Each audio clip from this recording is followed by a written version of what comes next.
협동조합은 제가 보니까 제가 첫 강의가 아니라 그동안 쭉 해오셔가지고 그냥 제가 하는 말씀을 뭐 다 이해를 하시고 그러신 것 같다는 생각도 들고 그래서 제가 사실은 이거 말고 굉장히 다른 걸 많이 준비를 했어요. 그래서 이익 나는 법. 제가 사실은 그 현직에 있을 때 저는 책을 좋아했어요. 책 좋아해서 한 5년 동안 한 1000권을 읽었거든요. 책을 경제 관련해서 제가. 근데 책을 읽을 때 저는 그 회식 자리를 피했어요. 쉬는 게 너무 좋았어요. 새벽에 4시에 일어나가지고 운동 옛날에는 막 테니스 막 좋아했는데 책을 읽겠다 하고 테니스 한 15년 쳤는데 테니스도 중단하고 아침부터 그냥 쭉 책 읽고 직장에서 업무하고 회식 있으면 나 집에 뭐냐 있다고 가고 집에 있고 그러면서 책을 쑥 빠져가지고 그러면서 이게 책을 많이 읽다 보면은 결국엔 또 이러더라고요. 책을 많이 읽는다고 변하는 것이 없구나. 왜냐면 행동하고 실천해야 뭐가 자기가 변화가 되는 것이지 아무리 막 동기부여 책 막 이런 거 읽더라고 하더라도 그냥 가만히 읽고 좋다 그때 감흥이 있고 그러면 그걸 끝나버리거든요. 그래서 저는 그 책을 읽고 어디에 갔냐면 전국에 그 카네기 클럽이라고 있어요. 카네기 클럽에 가서 거기에 가서 1년 과정하고 왔더니 책을 많이 읽으니까 경제 강의를 해달라는 거예요. 그래서 그 기업 CEO들 상대로 해서 경제 강의도 하고 그렇게 한 6, 7년 되니까 제가 이제 무슨 생각이 있냐면 이런 성공한 사람들을 만나고 이렇게 모임 갖고 그러다 보니까 내가 이렇게 굳이 공무원으로 이렇게 정년퇴직을 해야 될 것인지 이런 생각이 들더라고요. 그래서 기관님한테가 한 살이라도 젊을 때 나와가지고 내 패기와 열정으로 한번 뭔가 시도해보자 이렇게 나왔거든요. 그리고 2000년 1월달에 나왔대요. 이 책도 사실은 책을 많이 읽었는데 많이 읽으면 아무 의미가 없어요. 책을 써야 돼요. 또 책을 써서 출판기념 하면서 개업식도 했거든요. 열심히 준비를 했는데 코로나가 탁 터진 거예요. 모임 막 있는데 모임들 아예 못 만나고 그래서 이게 열심히 노력한다고 되는 것도 아니구나 이런 생각을 했는데 저희 이제 돌파구는 뭐냐면 그 나름대로 1년 반 했는데 오늘 정착이 됐어요. 우리 이제 직원도 새로 뽑았고 그랬는데 뭐냐면 매출이 막 늘어나는 거냐면 온라인 쪽을 굉장히 강화를 했어요. 사람 못 만나고 막 만나면 막 코로나 걸려서 죽을 수도 있는데 어떻게 모임 제가 저랑 만나자고 사람보다만 또 평소에 아는 척 안 하다만 또 사업했다고 또 만나자고 이런 얘기도 듣기도 싫고 해가지고 그때 블로그, 신문 칼럼 그다음 유튜브 막 이것저것 다 했어요. 근데 막 할 때는 그렇게 효과는 없어요. 먹다가 이게 온라인 SNS는 시간이 흐르면 흐를수록 이게 이렇게 가려고 하는 게 이렇게 올라가더라고요. 그래서 이게 어느 하루아침에 이루어지는 건 아니지만 뭔가 가고자 하는 방향이 있고 그러면 준비하는 사람에게는 코로나가 오더라도 결국에는 코로나가 저한테는 더 큰 기회였다고 생각을 해요. 왜냐면 사람 만나고 막 술 마시고 이런 사이에 몸 축나잖아요. 이게 유튜브 찍고 그다음에 블로그 신문 칼럼 쓰고 또 막 책 펴내고 막 이런 것들을 했잖아요. 그래서 이게 뭔가 그 기회라는 것은 위기라는 것도 마찬가지죠. 모든 사람들이 위기는 아닌 거예요. 누구는 같은 상황에서 어떤 사람은 위기가 되고 어떤 사람은 기회가 되고 그런 것처럼 협동조합도 설립해가지고 어떤 목적사항을 가지고 시작할지는 모르겠지만 사실은 이 어떤 사람이더라도 이게 조그마한 일에서 정말 엄청난 일이 벌어지거든요. 그래서 제가 이제 사례를 하나 설명을 드리려고 해요. 그래서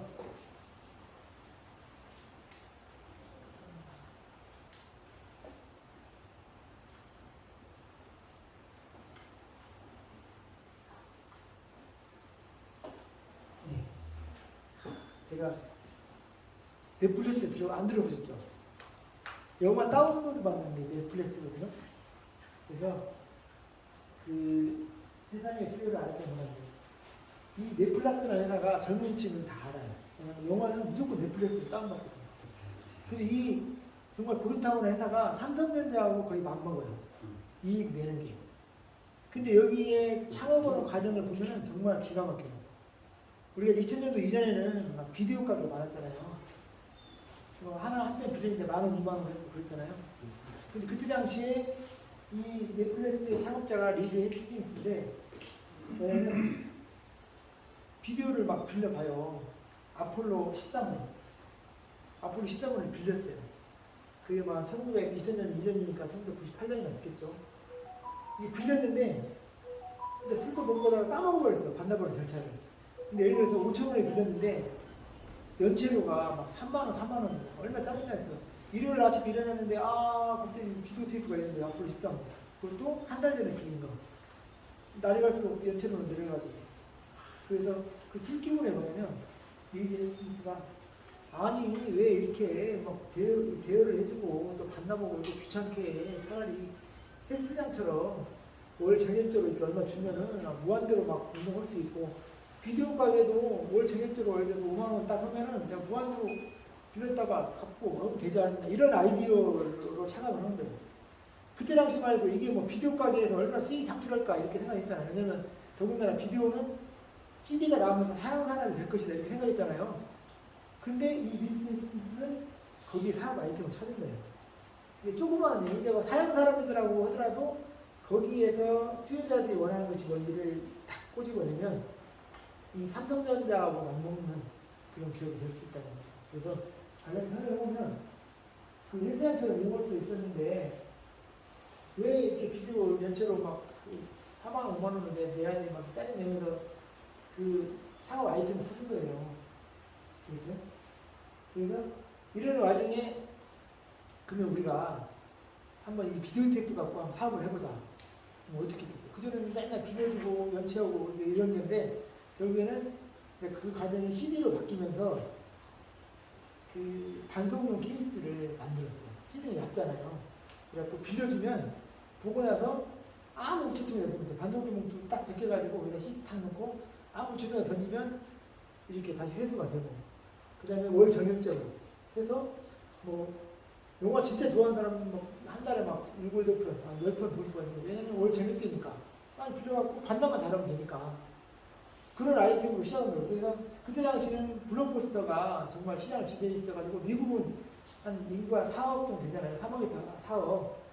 그 시장도 막 몇천억이에요. 몇 초죠, 몇 초. 왜냐면 4억 인구가 영화를 다 보는데 근데 여기는 최초에 이들은 이렇게 블록버스터의 경쟁도 안 됐지만 나중에 블록버스터에 버금갈 수 있는 그런 기업이 성장했다는 거예요. 그래서 이 넷플릭스는 여기는 미국에 있는 우체국이 있거든요. 우체국에다가 배달 시스템을 아주 디테일하게 연구를 했어요. 이게 반납한 절차에 케이스가 어디서 파손이 되는지 또 이게 반송을 해야 되는데 어디서 또 착오가 있는지 파손율을 얼마큼 줄일 수 있는지 이런 걸 연구를 해가면서 사업 아이템을 얻은 거예요. 그리고 나중에는 근데 비디오가 시장이 열리고 그러니까 시장이 열리고 있으니까 돈이 되니까 뛰어든 거예요. 월마트 알죠? 월마트. 세계 최대 슈퍼마켓. 월마트도 좋다 돈 되네? 월마트도 뛰어들고 그 다음에 영화사나 아까 그 겨울에 먹었던 월트 디즈니 거기에 뛰어들고 이러면서 시장이 이제 시장이 열렸구나. 비디오 시장이 열렸구나 하고 했는데 결국에는 넷플릭스는 주가가 이제 막 성장하다가 대형 회사들이 진출을 해버립니다. 블록버스터, 디즈니 뭐 이런 애들이 보니까 주가가 막 폭락을 했는데 결국은 치밀하게 주는 수요자가 어디서 있는지를 정확히 파악한 거죠. 그래서 중간에 샌프란시스코의 비디오 가입 고객들을 받아야 하잖아요.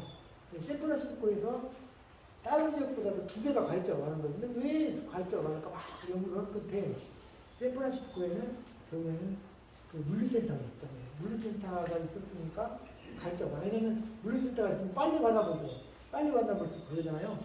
그러면 전국에 물류센터를 딱 확대를 하고 결국은 가입자가 이제 처음에는 50만이었는데 200만, 300만. 그래서 우리나라만 해도 지금 한 300만, 400만 될 거예요. 넷플릭스 고객이. 우리나라에서만 한 달에 막 몇백억씩 벌어요. 몇백억에 몇천억 벌죠. 이것처럼 그 사양 산업인 비디오 가게 아이템으로 해서도 큰 돈을 버는데 여러분들 사실은 이 솜니라는 조그마한 그 시장이지만 여기서 자그마한 아이템을 가지고 얼마든지 성공할 수 있다. 나 이렇게 믿거든요. 그래서 이렇게 막 하고 해서 여기는 이 넷플릭스라는 회사가 비디오 남들이 만들어 놓은 것들을 이렇게 유통시키고 해서 반납절차 받고 이렇게 돈을 벌었었는데 야 그럴 것이 아니라 우리가 만들어 버리자. 영화 만드는데 예를 들어 1,000원이 든다. 여기는 2,000원, 3,000원 투자해버려. 왜냐? 데이터에 알고리즘이 다 있어요. 어떤 배우가 어떤 대사를 했을 때 이게 시청률이 높아지고 이런 데이터들이 축적되어 있잖아요. 빅데이터들이. 그러면서 어떤 배우를 쓰고 어떤 대화를 하고 어떤 스토리를 했을 때 영화가 성공할 것이다. 이렇게 이미 빅데이터가 나와버린 거예요. 그래서 대부분의 영화사들은 막 1,000억씩 투자해가지고 10편의 영화를 찍으면 2-3편 성공하잖아요. 넷플릭스는 지네들이 그런 알고리즘을 알기 때문에 대사, 어떤 배우, 어떤 스토리 이것도 딱 짜가지고 그냥 몽땅 투자해버려요. 왜냐? 거의 99%가 성공을 하거든요. 그럼 비교가 안 되는 거죠. 여기는 망할지도 모르니까 1,000억, 이렇게 500억 투자해갖고 만든 영화하고 여기는 100% 성공할 거라는 확신하에 2,000억, 3,000억 투자해갖고 만든 영화하고 비교가 안 되는 거죠. 그래서 이 회사는 결국에는 영화 제작까지도 가서 지금은 전 세계 영화 시장을 석권해버리고 있죠. 우리나라도 젊은이들 보면은 월 전입제로 뭐 10,000원이면 10,000원인가 12,000원이면 그냥 무제한 볼 수 있는 거예요. 얼마나 메리트가 있어요.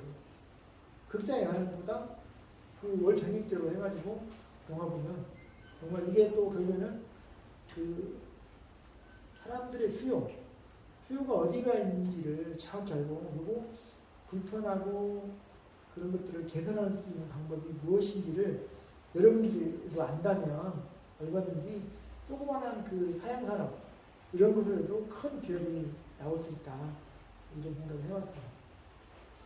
그래서 제가 우리 집에 온통 막 책장이 있어가지고 책 열심히 읽었었던 거예요.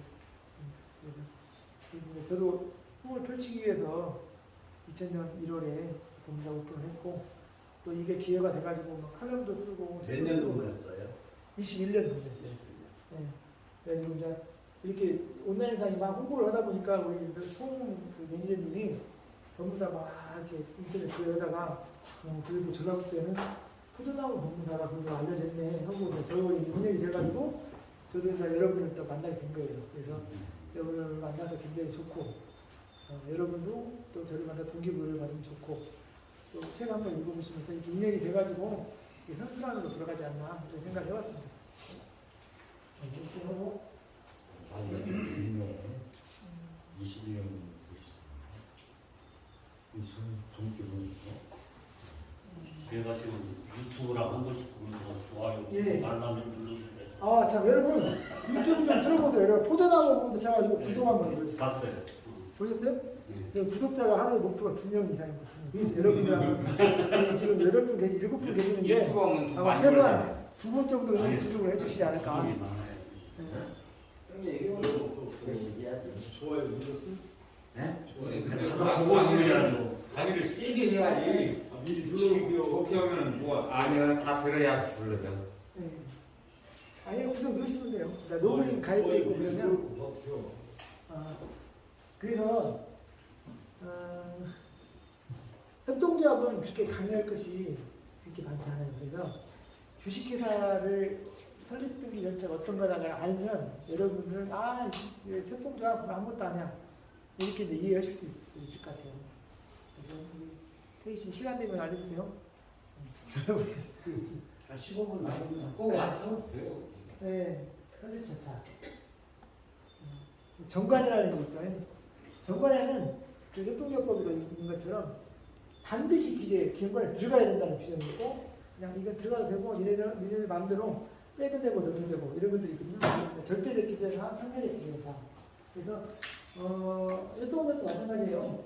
회사의 목적과 상관은 반드시 들어야겠죠.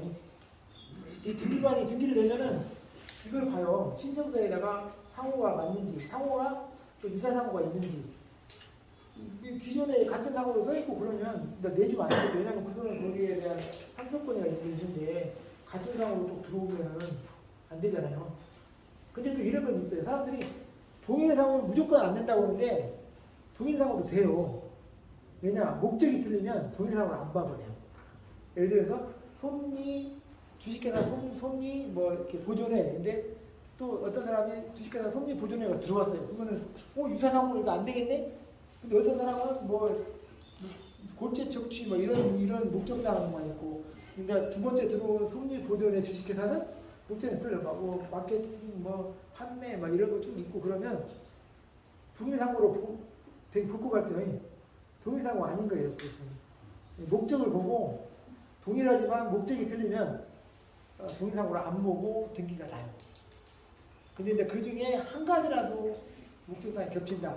근데 동일 사고를 봐서 등기가 안 되는 거죠. 이거 이 정도는 아셔야 되고, 이거 반드시 또 그 등기 신청서에 기재할 사항이 그 발행할 주식수, 이게 주식회사인데 협동조합은 발행할 주식수는 안 나요. 그리고 보존 소재지. 왜냐면 여기 손리 보존의 그 사무소가 있잖아요. 있는데 사무 바로 밑에 그 주사무소가 기재가 되거든요. 이게 반드시 들어가야 되는 거예요. 이게 안 들어가면 등기가 또 안 나요. 그 다음에 공고 방법. 공고 방법 또 들어가 있죠. 일간지에 뭐 기재한다. 그리고 발기인의 혁명 주소 주민권. 이런 거 당연히 들어가죠. 그러니까 상대적 기재하는 사람은 뭐 쭉 있는데 이것은 들어가도 되고 안 들어가도 되고 볼 수가 있습니다. 그래서 근데 이런 서류들이 막 들어가요. 뭐냐면 그 임원들이 그 동의서, 이게 취임 동의서는 인감도장에 찍혀야 되고 인감증명서가 들어가야 되고, 아니면 자본금 1,000만 원이 나오죠. 1,000만 원이 들어갔는데 그 잔액증명서가 있죠. 은행에다가 손리 협동조합 보존회라는 명칭으로 가칭으로 정해서 통장을 개설하고 거기 1,000만 원을 넣고 은행 보고 잔액증명 해달라, 이런 서류들이 들어가는 거예요. 그래서 이게 주식회사는 두 가지가 있어요. 발기설립하고 모집설립이 있는데, 삼성전자 뭐 이런 많은 회사들 있잖아요. 발기설립이 뭐냐면 소수 회사 몇 명이서 우리 모아가지고 협동조합처럼 몇 명이서 우리 한번 회사 설립 한번 해보자. 그 사람들이 주주가 되는 거죠. 근데 이제 모집설립이라고 해요. 모집설립은 이미 회사가 커요. 막 그냥 쉽게 말하면 그 그냥 상장 안 해도 컸는데 나중에 투자자를 모은다고 막 노드숍도 하고 해서 막 투자자를 모아요. 막 공모 오면은 막 50조 몰렸다, 막 1,000조 몰렸다, 뭐 그런 거 들어봤더니 이게 모집설립이라고 해서 주주들 모집하는 거. 근데 발기설립은 몇 명이 주주 몇 명이서 한 3명, 4명이서 모여가지고 하는 설립이 발기설립이고, 모집설립은 일반인들한테 주식을 주는 거죠. 우리도 이미 한 50% 가지고 있지만 나머지 부분들은 일반인들한테 분양하겠다. 주식. 그게 모집설립이에요. 그래서 모집설립은 청약을 하는 거죠. 그러니까 내가 주식을 받겠다. 유명한 뭐 삼성 그 바이오 이런 회사에가 상장을 한다. 그러면 자기가 돈을 든 만큼 비율을 받아요. 나는 막 한 100억 넣어요. 그러면 그 100억 넣은 애 비율만큼 주식을 받는 거죠. 돈 먹고 돈 먹기라는 거죠. 그래서 아까 그 협동조합도 마찬가지로 결의를 하고 또 창립총회에 대해서 보고하고 또 이사나 감사를 선임하고 또 설립통과에 대해서 조사 보고하고 변경하고 이런 것들이 이제 비슷한 거예요. 그래서 설립등기 신청서인데 잘 안 보이죠. 여기 맨 먼저 사무가 나오고 사무 밑에 주사무 소재지가 나오고 그다음에 목적이 나오고 그다음에 뭐 여기 뭐 한주에 발행할 주식수 그다음에 임원 사내이사를 누르고 제필사를 누르고 이런 사람들이 설립등기 신청서에 들어간다는 거죠. 그래서 이 주식 설립 절차고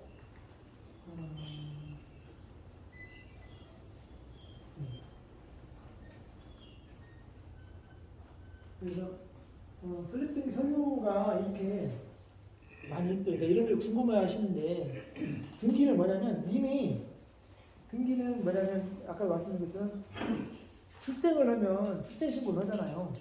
사실 이렇게 어느 정도 갖춰졌고 그러면 이미 막 영업 활동도 하고 있어요. 그러면 이미 된 거지만, 결국 법에서는 설립 등기가 완료됨으로써 법률 효력이 부여가 되는 거예요. 그래서 지금 아무리 막 실제로 활동을 하고 막 이익이 나고 배당을 받고 있다고 하더라도 설립 등기가 안 되면 그건 이제 법률적으로 아직 생성된 것이 아니다.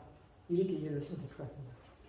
그래서 뭐 이게 이제 궁금하실 것 같은데 정관은 아까 만드셨고 그 다음에 뭐 이건 청약서는 아니고 그 다음에 뭐가 있냐면 상위총 영사록, 그 다음에 취임 승낙서, 그 다음에 그 주식을 조합원들이 출자금을 내잖아요. 출자금 납입하는 증명서 이런 것들이 필요하죠. 근데 이것들은 그냥 사실은 지금 알 필요가 없어요. 그냥 그때 당시 모여가지고 그냥 인터넷 쳐가지고 이런 서류가 필요하네. 그래서 야 여기 조합원들 어떤 서류들 다 가져오세요. 아니면은 임원으로 되신 분들 인감증명서하고 주민등 초본, 인감도장 가져오세요. 그냥 만들어가지고 꾹꾹꾹 도장 찍어가지고 서류 제출할 때 등록세 내고 수입인지 붙이고 그 다음에 위임장 넣고 이렇게 해서 법원에다 딱 등기를 내면 접수를 하고 등기관들이 심사를 하는 거죠. 정관이 그 협동조합기본법에 나와 있는 정관의 그 절대적 지재사항에 기재가 되어 있는지, 상대적 지재사항이 있는데 이 상대적 지재사항이 쉽게 법률에 저촉되지는 않은지 이런 것들을 판단해가지고 등기를 심사를 하죠. 그다음에 주입 승낙서 뭐 이런 거 사실은 그다음에 또 인감이 있어요. 인감. 왜냐하면 법인을 대표할 수 있는 게 뭐냐면 인감이잖아요. 모든 주식회사나 법인은 인감이 있어요. 개인도 개인 인감이 있지만 법인도 인감이 있거든요. 인감 신고서를 내야 돼요. 그래서 법인 행위를 할 때는 무조건 법인 인감이 들어가요. 근데 만약에 이제 주식회사 같은 경우는 공동대표다 그러면 반드시 2명의 대표가 도장을 찍어야 되고 각자 대표다 그러면 한 명만 도장 찍어도 되고 그 차이가 좀 있습니다. 여기까지 뭐 하고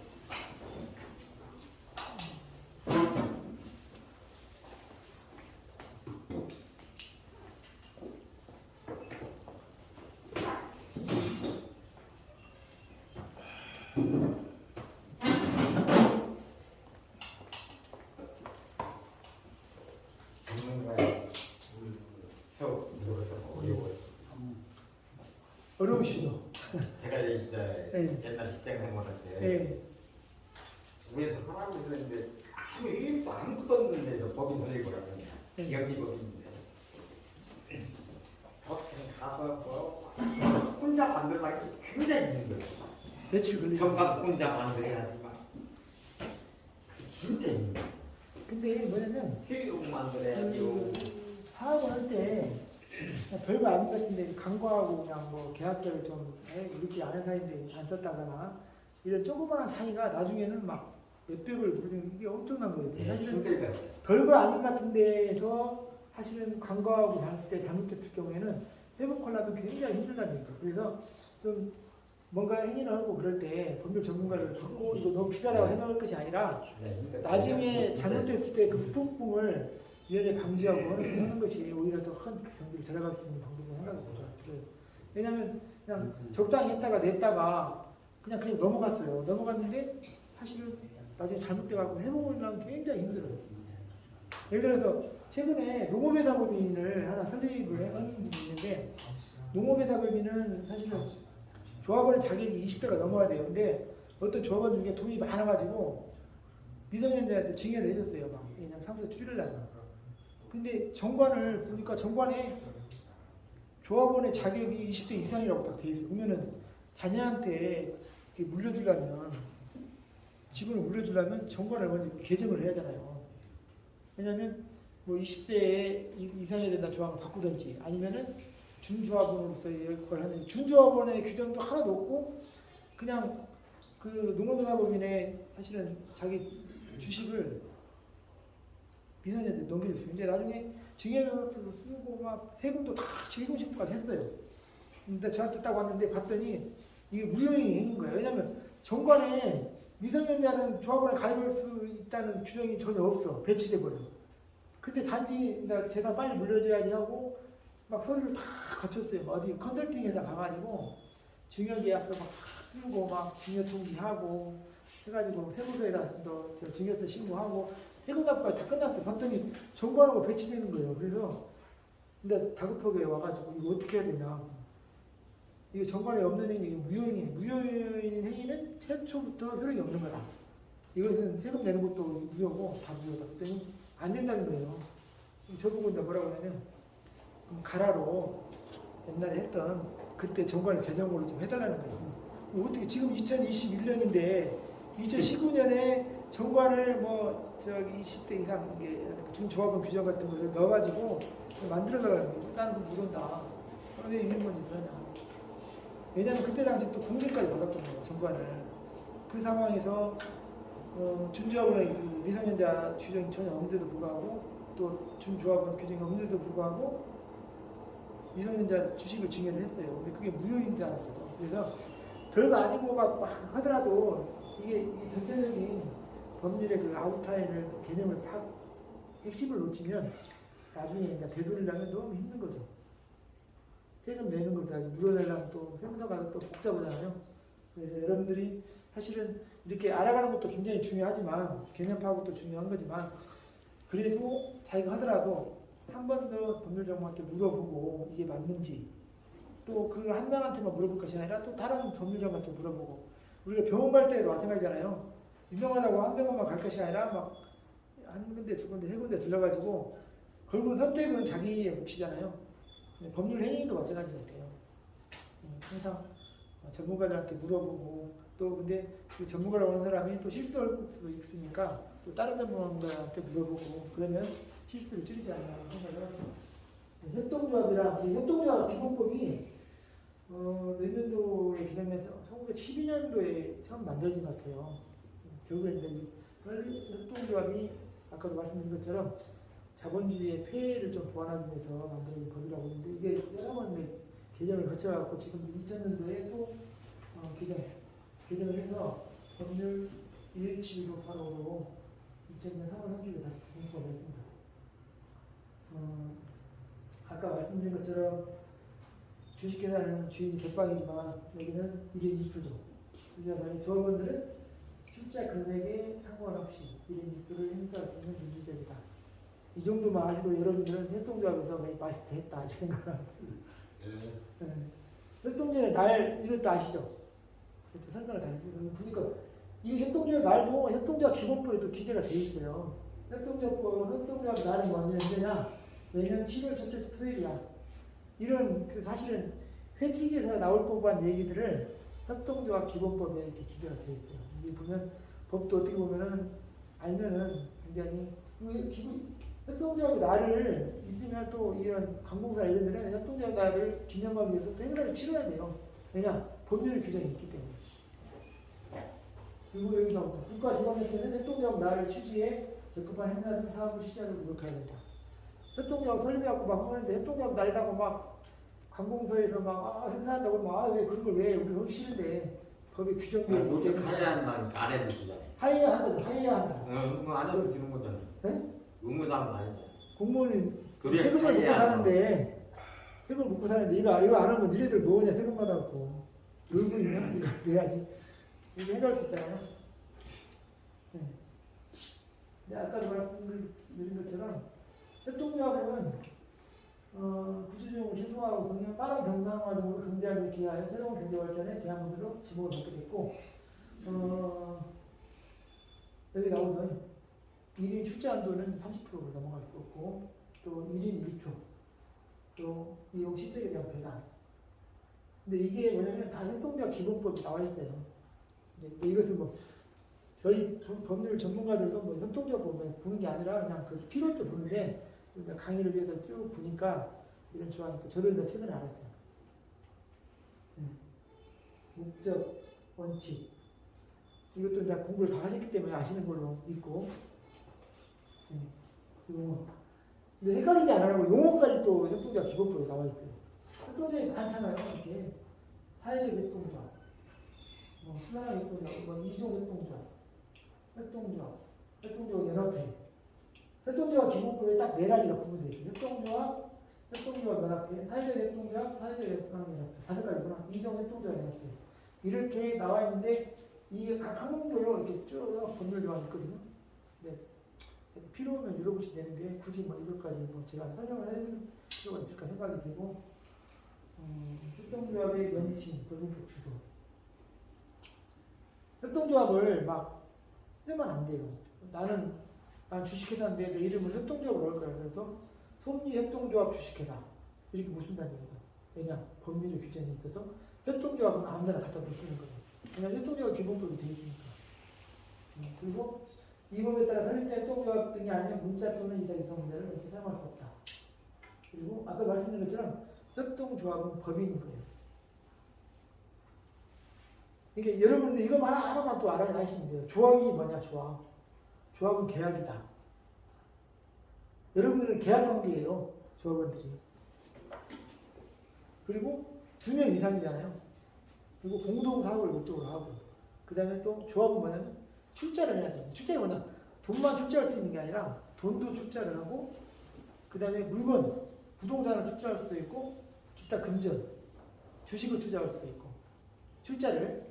그래서 여러분들은 조합이 뭐냐면 2인 이상이 공동 사업을 목적으로 출자하는 계약이라는 걸 볼 수가 있습니다. 여러분 계약 관계가 계약이 틀어지면은 계약서에 의해서 제명하고 막 이런 법률 규정이 나와 있는 거라고 볼 수가 있죠.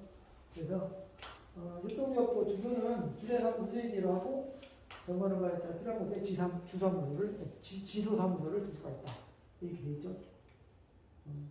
그래서 저는 이 대운을 믿는 사람입니다. 8시? 그래서 바로 끝낼게요. 네. 대운에 우리 태희 씨 한번 읽어보세요. 읽어 해갖고 크게. 제가요? 응? 자이든 타이든 환경이 크게 바뀐다. 2번. 오래된 사람들과 이별하고 만나는 사람들이 바뀐다. 제가 읽을게요. 3번.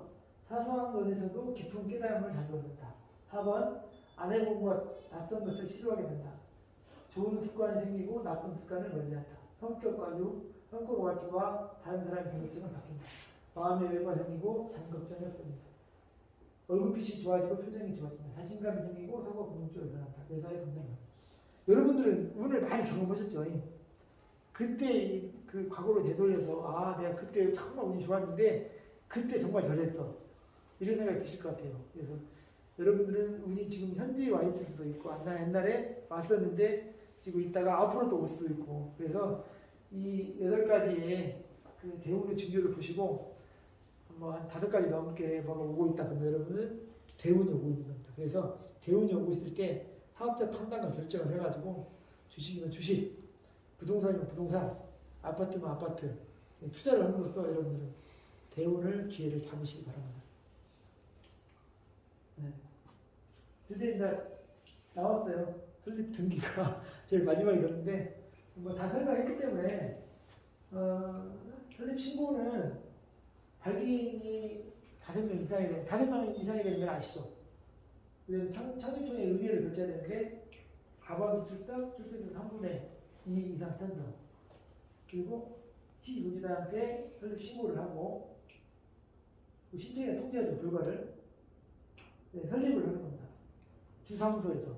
여러분은 일산 등기소에서 서류를 갖춰가지고 서류를 내면 거기서 2, 3일 정도 있다가 설립 등기하고 종이 딱 한 장에 2장으로 딱 나와요. 그래서 그것을 협동조합 설립, 섭리보존 협동조합에 대한 하나의 증표라고 할 수가 있죠. 출생 증명서. 그거 가지고 이제 무슨 계약을 한다거나 할 때 등기등본은 반드시 들어가야 되고 거기에 따르는 또 계약서에 인감도장 찍어야 되고 법률 행위를 할 때 그럴 때 필요한 거죠. 인감증명서 들어가야 되고. 네.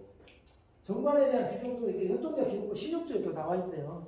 여러분 또 다 교육을 받으셨으니까 생략하고 조합원 아까 말씀드린 조합원의 뭐 자격, 가입 조건, 출자일치, 탈퇴, 어떻게 탈퇴하는지 이것도 협동조합 기본법에 나와 있어요. 그래서 나 협동조합 진행하다가 나 피곤해, 나 탈퇴하고 싶어 그러면은 법률 정한 열어봐야겠죠. 내가 탈 수 있는지 지금 현재 상황인지 아닌지를 간을 봐야 할 거 아니에요.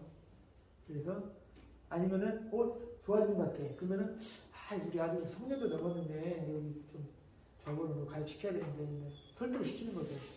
이것처럼 그러니까 내부적으로 이게 협동조합이 현재 설때 지금 막 한 5년 10년 넘어갈 때 잘 되고 있는지 못 되고 있는데 사실은 그 영리회사 상법협상 회사가 아니라 잘 되더라도 그냥 그때그때 배당해버리고 그러니까 막 쫙 성장하고 이런 걸 기대는 안 해야겠죠.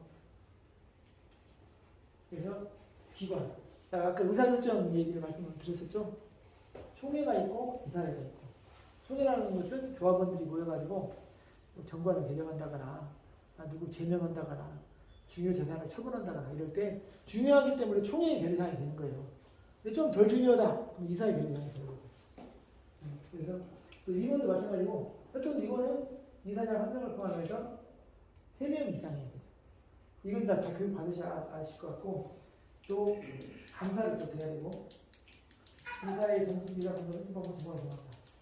이번에 임기는 하나로 한다. 이렇게 되어 있습니다. 등기. 이 등기가 궁금하신가요?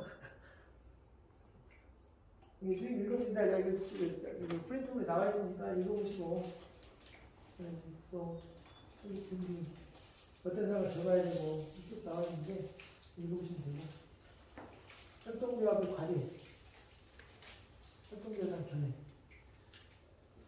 여러분들은 협동조합에 대해서 지금 저희 강의를 들으셨는데 협동조합은 어떻게 나가야 된다고 생각하세요?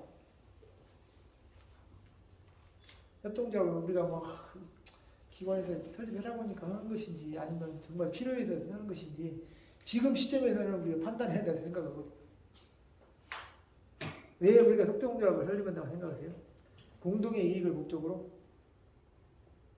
아니면 노후에 정말 우리가 할 일도 없는데 여기 협동조합 만들어가지고 정말 우리 품리 보존을 위해서 내가 죽는 날까지 나의 역할을 한번 해보겠다. 이런 그런 결연한 의지 이런 것이 있으신지 저는 모르겠는데 어떠세요? 협동조합에 대해서 견해 필요하다고 생각해요? 이익도 추구하고 네. 봉사의 성격도 있고 네. 그런 목표를 생각하고 그죠? 아무튼 어쨌거나 설립은 이제 곧 될 텐데 여러분들이 여기 와서 늦은 시간까지 이렇게 듣고 교육에 참여하고 그러는데 이런 과정들이 처음에 물론 동기부여가 안 될지라도 사실은 이익이 많이 나고 또 이익 부분도 많이 나고 그러면 협동조합이 정말 잘 될 수 있을 것 같아요. 여러분들이 좀 처음에 시작할 때 좀 실행하고 내가 협동조합을 위해서 무엇을 할 것인지 되게 희생하면서 그런 뚜렷한 목적의식이 있으면 분명히 잘 될 거라고 생각을 합니다. 여기까지 하고 여기 끝나다고 또 하나 들어가 있네요. 네, 마무리하겠습니다. 네. 감사합니다. 네, 감사합니다. 네, 고맙습니다.